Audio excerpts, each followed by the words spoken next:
وہ جشن کے سما میں ہیں، عید کی سی رونق ہے ان کے گھروں میں، اور تشکر کا روزہ رکھے ہوئے ہیں۔ آپ کو تجسس ہوا، اس سے پوچھا کہ کیا وجہ ہے؟ انہوں نے کہا جی کہ آج کا دن یہودی سمجھتے ہیں کہ حضرت موسیٰ کی قوم کو فرعون سے آزادی ملی تھی، نجات ملی تھی، تو صدیوں سے ہم لوگ اس روز روزہ رکھ کے اللہ کا شکر ادا کرتے ہیں اور پھر مسرت اور خوشی کا اظہار بھی کرتے ہیں۔ قربان جائیے رحمت للعالمین پہ آپ نے فرمایا کہ موسیٰ سے میری نسبت بھی بہت گہری ہے، آئیے ہم سب بھی روزہ رکھیں اور یہودیوں کی آزادی کی خوشی میں ان کے ساتھ شریک ہو جائیں۔ تو آزادی پر دوسرے کو مبارک دینا، آزادی میں شریک ہونا، آزادی کی قدر کرنا ہمارے رسول رحمت کی سنت میں سے ایک ہے، اور اس لیے میں آپ سب کو مبارکباد پیش کرتا ہوں اور سمجھتا ہوں کہ اس کی جزائے خیر آپ سب کو ضرور ملے گی کہ آپ بھی آج میرے رسول کی سنت کی پیروی میں جشن آزادی کی محفل میں موجود ہیں۔ تو آپ سب کو بہت مبارکباد، اللہ آپ کی اس حاضری کو قبول فرمائے۔ ہم نے دیکھا اور ہمارے محفل کی اگلے حصے میں جو بزرگ تشریف فرما ہیں مجھ سے بہت بہتر جانتے ہیں، وہ ان میں سے بہت سارے چشمدید گواہ بھی ہیں اور بہت سال میں اپنی سے پہلی نسلوں سے سن رکھی ہے اس آزادی کی داستان۔ ہمیں علم ہے کہ ہم نے آزادی ہندوستان سے حاصل نہیں کی، ہم نے ہندوؤں سے آزادی حاصل نہیں کی ہے۔ ہم جب آزادی کا جشن مناتے ہیں تو ہمیں ہندوستان کی طرف بہت غصہ آنا شروع ہو جاتا ہے اور ہم ہندوؤں کو بہت کوستے ہیں۔ ہم نے آزادی انگریزوں سے حاصل کی، اس وقت بر صغیر پر ہندوؤں پر بھی اور ہم پر بھی حکمرانی انگریزوں کی تھی، لیکن مسلمانوں کا انگریز کے جانے سے پہلے ہندوستان میں ہندوؤں کے ساتھ نہ رہنے کا جو فیصلہ تھا اس میں بہت بڑی وجہ سماجی اور طبقاتی تقسیم تھی۔ قائد اعظم محمد علی جناح نے بہت خوبصورت بات کہی تھی کہ پاکستان اس دن وجود میں آ گیا تھا جب بر صغیر میں پہلے شخص نے کلمہ پڑھ لیا، جب اس نے اسلام قبول کیا۔ ہمیں شاید آج ہم بہت فراموش کر چکے ہیں، اس لیے شاید احساس نہیں ہوگا کہ کلمہ پڑھنا چند الفاظ کی زبان سے ادائیگی کا نام نہیں ہے۔ کلمہ پڑھنے کا مطلب ایک عقیدے کو، ایک نظریے کو، ایک مذہب کو اور ایک لائف سٹائل کو ماننے کا ہے۔ کلمہ پڑھنے کا مطلب ہے کہ کلمہ جس کا پہلا لفظ لا ہے، علت آباد میں ہے، بہت مشکل امتحان میں ڈالا تھا اللہ نے جب مجھ پہ یہ کلمہ نازل کیا۔ مجھے یہ نہیں کہا کہ اللہ کو مان لو، علت بہت آسان تھا۔ وہ جب مکہ میں اس بات کا اعلان ہو رہا تھا تو سینکڑوں خداؤں کو تو پہلے ہی لوگ مانتے تھے۔ لا کا مطلب ہوتا ہے کہ پہلے تمام معبودوں کو جن کو تم مانتے ہو، بڑا مانتے ہو، پہلے ان کا انکار کرنا کی جرات پیدا کرو۔ تم انکار کر دو کہ کوئی اللہ نہیں ہے۔ اللہ کو ماننا بہت آسان ہے، یہ انکار کی قوت پیدا کرنا کہ کوئی اللہ کے سوا اللہ نہیں ہے، یہ بہت مشکل ہے۔ تو یہ چیز انسان کے اندر ایک لائف سٹائل پیدا کرتی ہے۔ اس نے ہمارے اندر جو تہذیبی طاقت پیدا کی، اس میں ہم ہندو برہمنزم، ہندو طبقاتی نظام سے بالکل آپس میں میل نہیں کھاتے تھے، ہم ان کے ساتھ رچ بس نہیں پا رہے تھے، کیونکہ وہ تو طبقاتی نظام میں جیتے تھے۔ ان کے تو برہمن تھے، کھتری تھے، ویش تھے، شودر تھے، لرو تھے، وہ تو لوگوں کو، انسانوں کو طبقات کی تقسیم کے تناظر میں دیکھتے تھے۔ مسلمان کے لیے اللہ کے حضور جو جتنا متقی ہے اتنا ہی مکرم ہے، اتنا ہی بہتر ہے، اتنا ہی قریب ہے اللہ۔ تو اللہ نے تو معیار بڑا مختلف دے دیا تھا۔ تو مسلمانوں نے جب وہاں رہنا شروع کیا تو ہندوؤں کے ساتھ ان کا میل جول نہیں بنا، اور یہ رد عمل مسلمانوں سے زیادہ ہندوؤں کی طرف سے آیا۔ میرے بزرگ جانتے ہیں، انہوں نے سنا ہوگا کہ ہم نے شروع میں سنا کہ اگر ہم ٹریول کر رہے ہیں، سفر کر رہے ہیں، ریلوے اسٹیشن میں سے گزر رہے ہوتے تو مشکی سے کی آواز لگتی کہ ہندو پانی اور مسلم پانی، ہندوؤں کو پانی پلانے والا اور ہوتا، مسلمانوں کو پانی پلانے والا اور ہوتا۔ وہاں اگر مسلمان کسی چیز کو چھو لیتے تو اسے کہا جاتا کہ یہ بھرشٹ ہو گئی ہے، یہ ناپاک ہو گئی ہے، اب ہم نہیں کھائیں گے۔ پاکستان کا ایک بہت بڑا بیوروکریٹ، جو سینئر ترین بیوروکریٹ کا مشتاق احمد وجدی، اس نے جب اپنی آٹو بایوگرافی لکھی، اس نے کہا کہ میں ہندوستان میں تھا جب میں نے انڈین سول سروس کا امتحان پاس کیا۔ وہ اس وقت کا سول سرونٹ ہے جب ابھی ہندوستان اکٹھا تھا۔ उसने कहा जब मेरी अपॉइंटमेंट हुई तो मुझे भाई ने दिल्ली भेजने के लिए रेलवे स्टेशन छोड़ा। जब मैं रेलवे स्टेशन आया, टिकट लिया और ट्रेन चलने वाली थी, मैं डब्बे के अंदर घुसा तो मैंने देखा सीट कोई नहीं है, रश बहुत है। मैं ऐसे खड़ा हुआ, मैंने ध्यान मारा तो एक सीट पर सब्जी की टोकरी पड़ी हुई थी। मैंने तेजी से सब्जी की टोकरी नीचे उठाई और सीट पे बैठ गया। मेरा सीट पे बैठना था कि मेरा साथ वाला हिंदू जो साथी बैठा था, उस समय उस डिब्बे में जितने हिंदू थे वो मेरी शामत लिया। उन्होंने कहा तुमने हमारी सब्जी को छू लिया, ये अभी नाकारा हो गई है, हमारे लिए पकाने एक तावल ही नहीं रही। मैं बंदे के साथ की बात नहीं कर रहा, सिर्फ सब्जी को मुसलमान ने छू दिया है तो उन्होंने तो शोर मचा दिया। देखा उन्होंने तो मेरे को गले पड़ गए, उन्होंने मुझे मारना शुरू किया। बिलाकर ये तय हुआ कि ये 8 आने की सब्जी है, तुम 8 आने अदा करो और ये सब्जी ले जाओ, हम ये पका के नहीं खाएंगे। यानी जिस चीज को आप छू नहीं उसको वो कबूल नहीं करते। पाकिस्तान के बहुत बड़े लिखारी है मुमताज मुफ्ती, उन्होंने एक बहुत खूबसूरत अफसाना लिखा रामदीन के नाम से। उन्होंने कहा कि यार मेरी अपॉइंटमेंट धर्मशाला स्कूल में हो गई, वो मैं अगलों का मुसलमान टीचर था वहां पर, मेरी बड़ी इज्जत करते थे बच्चे कि मैं पढ़ाता बड़े शौक से था मेरे से। एक रोज एक बच्चा मेरे पास खड़ा था, क्लास पढ़ाते पढ़ाते मुझे प्यास लगी। जब मुझे प्यास लगी तो मैंने उस बेटे को कहा बेटा जरा पानी लाना। बेटा हाथ थाम के खड़ा रहा। मैंने फिर कहा बेटा जरा पानी लाना, वो नहीं हिला। मैंने फिर उसकी तरफ देखा, मैंने कहा बेटा पानी लाना। कहा हुजूर मेरा धर्म भ्रष्ट हो जाएगा, मैं आपको पानी नहीं पिला सकता। आपकी इज्जत अपनी जगह पे, आपका एहतराम अपनी जगह पे, मैं आपको पानी नहीं पिला सकता। इस तहजीब की जो मनाक्षत है जिसमें आप एक दूसरे को कबूल नहीं करते हैं, जीना मुश्किल हो जाता। आपने देखा कि पहले हिंदुस्तान में हिंदू का पानी अलग हुआ, हिंदू पानी अलग, मुस्लिम पानी अलग, फिर आहिस्ता आहिस्ता उनके यहाँ हिंदू मोहल्ले अलग हुए, मुस्लिम मोहल्ले अलग हुए। हम देखें ना जब बरादरियां होती हैं तो हम एक एक मोहल्ले में इकट्ठे होना शुरू हो जाते हैं। ये तकसीम दर तकसीम का अमल होता है।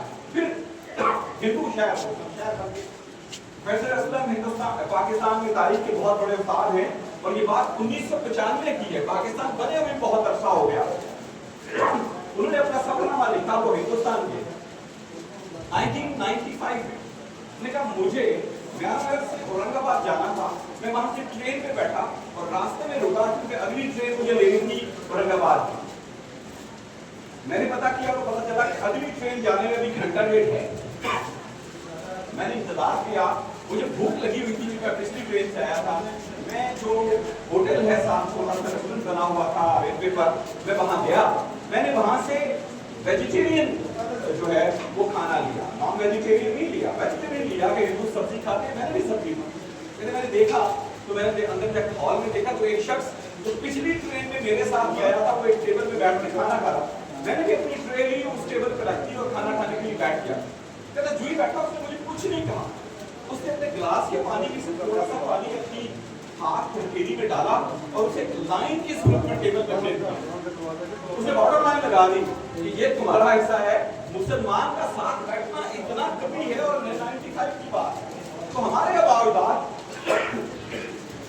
हिंदुओं के किसी तासब में उनके साथ रहते थे जिसमें रहना मुश्किल हो जाता है। जब हम इकट्ठे रह रहे हों, आपका अस्पताल और हो, मेरा अस्पताल और हो, आपकी कचहरी और हो, मेरी कचहरी और हो, आपका खाना और हो, मेरा खाना और हो, आपका पानी और हो, मेरा पानी और हो, तो रहना मुश्किल हो जाता है। और उसका नतीजा यही निकलना था कि बिलाखिर मुसलमानों ने आहिस्ता आहिस्ता अलहदगी का मुतालबा करना शुरू कर दिया। इसी अनासर की बुनियाद पे हमने 30 में इलामा इकबाल ने खुतबा इलाहाबाद में ये मुसम्मत पेश किया और फिर जो है 1940 की करारदाद में हमने एक अलहदा रियासत का मुतालबा। उसके बावजूद हमने अलहदा रियासत का मुतालबा किया। एक तारीखी बहस है, कायदे आज़म हिंदुस्तान की तकसीम नहीं, हिंदुस्तान में मुसलमानों के हुकूक का तहफ़्फ़ुज़ चाहते थे, लेकिन बिलाखिर 1947 में पाकिस्तान बन गया। और बड़ी कदर की बात है कि मस्जिद में जब नमाज पढ़ते हैं, आप पार्टीशन से पहले लोगों को पूछें कि मस्जिद में नमाज पढ़ने के लिए जब जाया जाते थे तो बात सामने बैंड बाजा बजाना शुरू करते थे। वो जानवरों का जो गलाजत है वो आप पढ़ने का करते थे, मस्जिद में नमाज पढ़ना आप पसंद करते थे, इबादत करना आपके लिए तंग कर देते थे, मुश्किलात पैदा करते थे। इन सब पर आपने पाकिस्तान हासिल किया। इस नस्ल ने मुझे बताया कि हमने इन मुश्किलात से गुजर के पाकिस्तान हासिल किया और पाकिस्तान चल। आज पाकिस्तान को बने हुए भी 78 साल हो गए और स्टेज पर डॉक्टर अब्दुल लतीफ साहब हमारे नौजवान नस्ल के दिलों की तर्जुमानी कर रहे थे और उन मुश्किलात का तज़किरा कर रहे थे जो आज के पाकिस्तान में हमें दरपेश। ऐसा नहीं कि पाकिस्तान को जन्नतनुमा है आज, पाकिस्तान भी एक ऐसा ही मुल्क है जैसे दूसरे मुमालिक हैं, वहां बहुत अच्छी चीजें भी हैं और मसाइल भी यहाँ भी हैं, लेकिन माँ की शक्ल सूरत से ज्यादा, माँ के किरदार से ज्यादा माँ का रिश्ता बहुत है। माँ की ऊंच नीच के बावजूद मेरा दीन और मेरी अखलाकियात इजाजत नहीं देती कि मैं माँ पर सवाल उठाऊं। रियासत भी माँ जैसी होती है। रियासत की अदायगी में बहुत सारे मसाइल इस, और याद रखिए रियासत इस खित्ता अरज़ का नाम नहीं है, ये गारे और मट्टी का नाम नहीं है। रियासत क्या है? रियासत मैं और आप हैं, रियासत के लोग हैं। रियासत कैसी होगी? रियासत खुद से तो कुछ नहीं होगी, रियासत वैसी होगी जैसे मैं और आप होंगे, जैसे मेरा और आपका किरदार होगा वैसी ही रियासत होगी। मुझे रियासत से बहुत शिकवे हैं, मुझे रियासत से बहुत मुश्किलात है कि रियासत मुझे कुछ नहीं देती है, रियासत मेरा इस्तेसाल करती है, रियासत में ऐब हैं, लेकिन इस बावजूद यौम आज़ादी इस बात का भी हमारे लिए सवाल लेकर आता है कि हमने साल भर में रियासत को क्या दिया। इस रियासत की बेहतरी में मैं बहुत खुश हुआ वहां बैठ के। मुझे लगा कि मेरे वो भाई जो इंग्लैंड में बैठे हुए हैं, मेरे वो मरहूम दोस्त जो इस दुनिया में आज मौजूद नहीं है, उनमें सिविक सेंस हमसे बहुत ज्यादा है।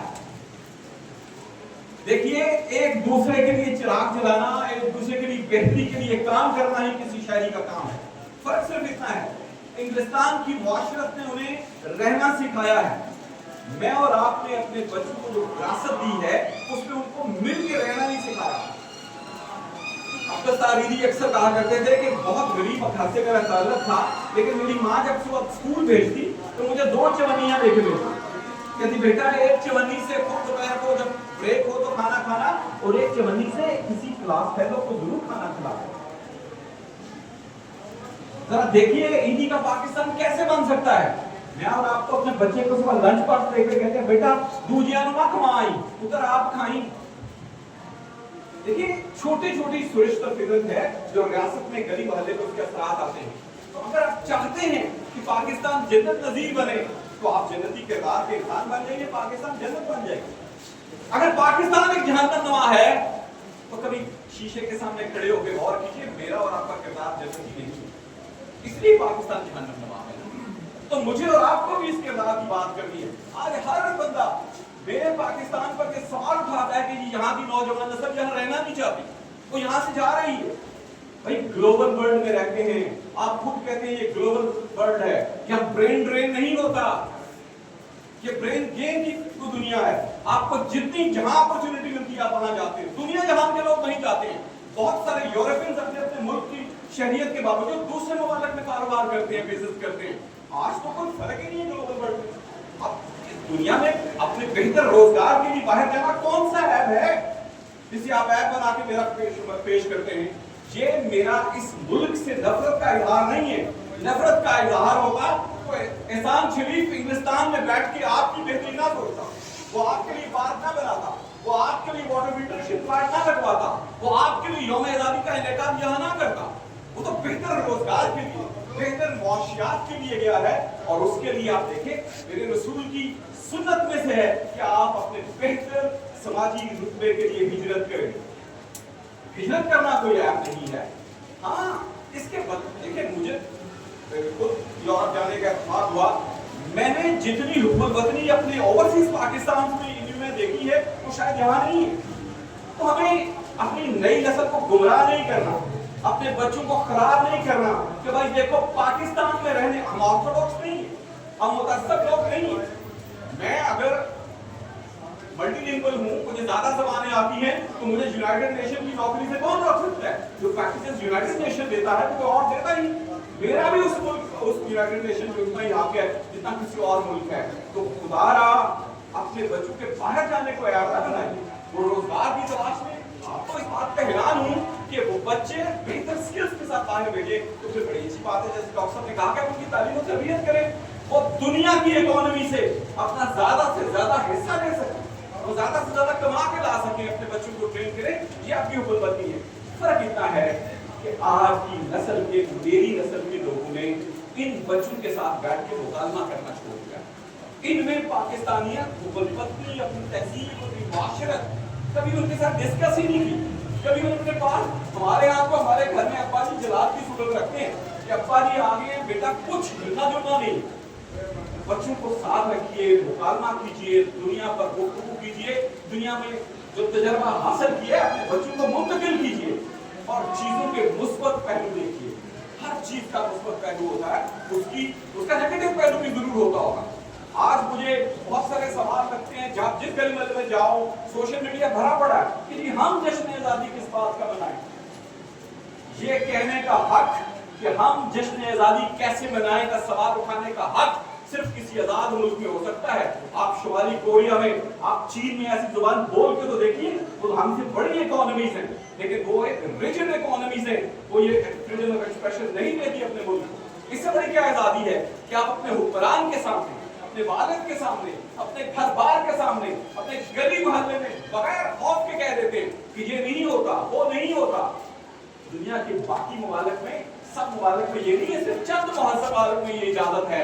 तो इस तरह से फिर आप, ये एक खुशगवार पहलू है। और जब बच्चे सवाल उठाना शुरू करें तो ये इर्तिका और बेहतरी की अलामत होती है। इन बच्चों से मुकाबला करना शुरू कीजिए, इन्हें तस्वीर का अच्छा पहलू भी दिखाइए। सारा दिन इस पाकिस्तान को कोसते हैं, सुबह शाम इस पाकिस्तान को कोसते हैं। वो कहते हैं ना कि आप किसी दरख्त के सहारे खड़े होकर रोजाना 5-7 गालियां निकालिए, चंद कुछ हफ्ते बाद तो दरख्त सूखना शुरू हो जाता है। आपकी आंखें बदवान से नहीं जाती हैं। हमारे घरों में जो जहन्नम ज़दा माहौल है, उसकी वजह किसी की बदनजरी नहीं है।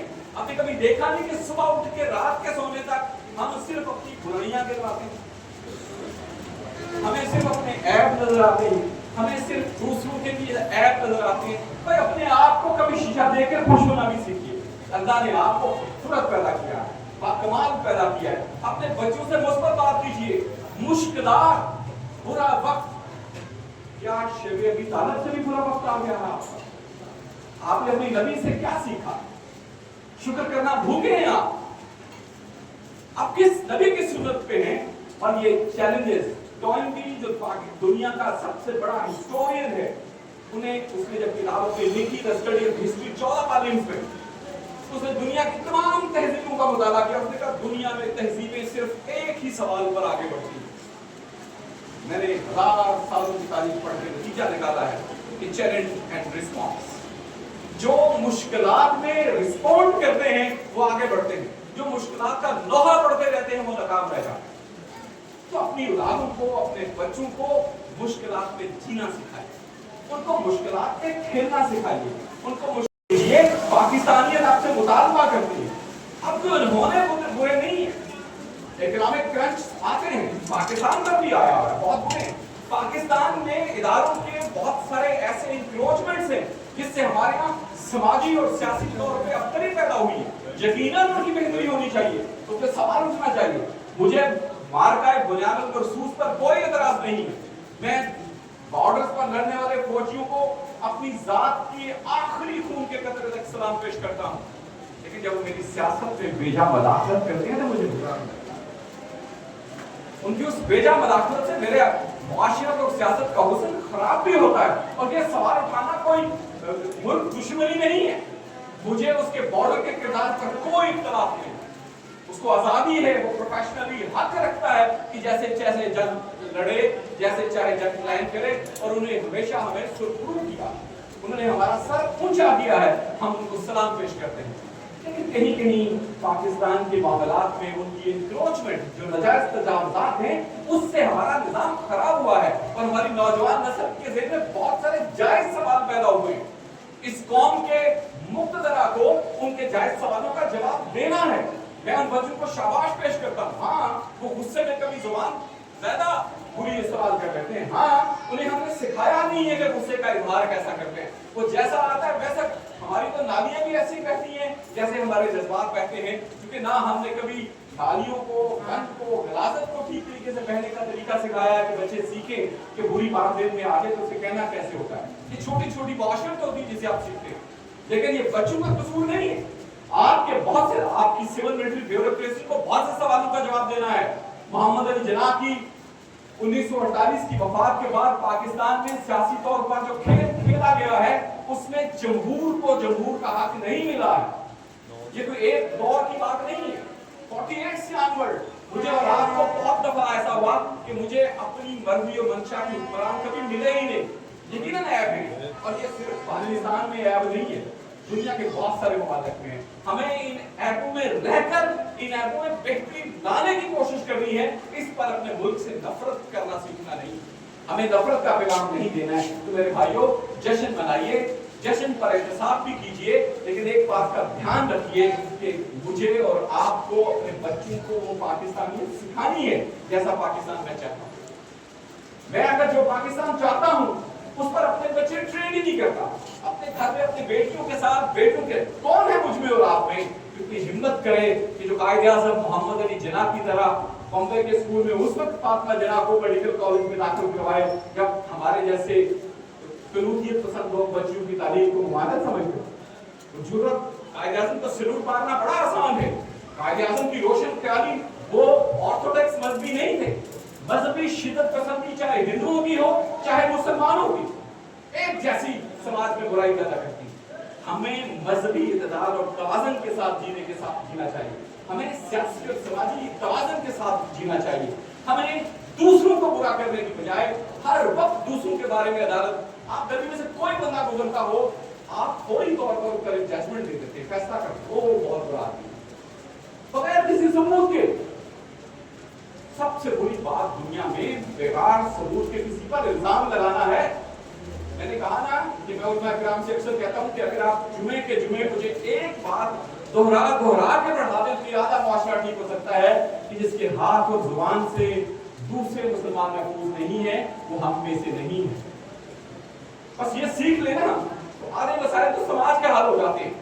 जो इस रवैये से दूसरों के साथ जीता है वो फिर मुस्बत सोचता है, वो रियासत और मुआशरत के बारे में मुस्बत सोचता है। तो मुस्बत सोचना शुरू कीजिए, जिन्ना की तरह सोचना शुरू कीजिए, उन उलमाए किराम की तरह सोचना शुरू कीजिए जो दीन की सही फहम की तस्दीक करते हैं। खुदारा कलूहियत दाग लीजिए, अपनी झोलियां खाली कर लीजिए, नहीं कर पाए तो आज वादा कर लीजिए कि हाँ हमें खूबियां तलाश करनी।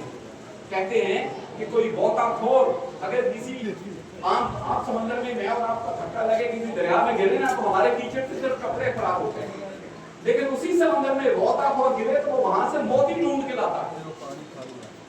अपने आप को आम गलीज कपड़ों वाले की बजाय वो एक माहिर गोताखोर बनाइए। जश्न आज़ादी मनाइए, जश्न आज़ादी पर बात कीजिए, जश्न आज़ादी पर पाकिस्तान के हवाले से जितने बूढ़े हैं कम से कम आज अपने अपने घर में अपनी बैठक में बैठ के दोपहर और रात के खाने पर अपने घर वालों को ये तो बता दें कि हम कैसा पाकिस्तान चाहते हैं। मैं और आपने तो अभी तक फैसला ही नहीं किया कि पाकिस्तान कैसा होना चाहिए, क्या होना चाहिए। ये मुकालमे से होगा पाकिस्तान क्यों बना था, पाकिस्तान कैसे बना था, ये एक सदी कबल की बात है। आज पाकिस्तान को कैसा बनाना है इस नजरिए पर बात होनी चाहिए, इस नजरिए के साथ बनाना चाहिए हमें सौदागर। अल्लाह आपको हिम्मत और तौफीक दे और एहसान भाई को और तौफीक दे। इतनी दूर ये जोत जगाना, देहाती एरियाज को हम हमेशा समझते हैं रिमोट एरियाज में और वो नहीं, वहां पे ऐसी बातें और गुफ्तगू नहीं होती है। माजरा शुमारी में आते आते जब मैंने सुना कि उनके अकेले आदमी गिरते प्रोजेक्ट, एक शख्स ने अपने गांव का रुख बदल के रख दिया, वो उसका चेहरा बना है, उसकी अदम मौजूदगी में उसका तस्करा हो रहा है। That's called a real Pakistani. तो कंट्रीब्यूट करे अपनी गली में, अपनी मोहल्ले में ऐसे सोशल वर्कर्स की न सिर्फ खिदमत करें, अपने बच्चों को भी सामने भी इनका तस्करा करें कि आपके घर में भी और मेरे घर में भी कोई ऐसा शख्स हो जो लुटा सके वहां से कमा कर हमें, तो हम बेहतरी के लिए जाएं। अल्लाह आपको खुशियां दे, आपकी ख्वाबों का पाकिस्तान तामीर हो। यकीनन देर है लेकिन अंधेर नहीं है। पाकिस्तान वही बन रहा है, बनते रहेगा जैसा आप चाहेंगे। पाकिस्तान कोई ऊपर से नहीं बनना, किसी और ने नहीं बनाना, ये याद रख लीजिएगा। सिर्फ वो बनना है जो आप ख्वाब देखेंगे, जो आपकी आरज़ुएं होंगी। आप जब झंडा चढ़ा रहे थे तो आपने सोचा होगा कि ये कागज, ये जो कपड़े का एक छोटा सा पीस है, ये चढ़ता है। झंडा बुनियादी तौर पर एक कपड़े को हवा में उछालने का नाम नहीं है। झंडा आपकी आरज़ू और अपने ख्वाबों को बुलंदी के साथ देखना है, उसको ऊपर चढ़ाने का नाम है। झंडा आपके अरमानों का जो है अलमबरदार होता है।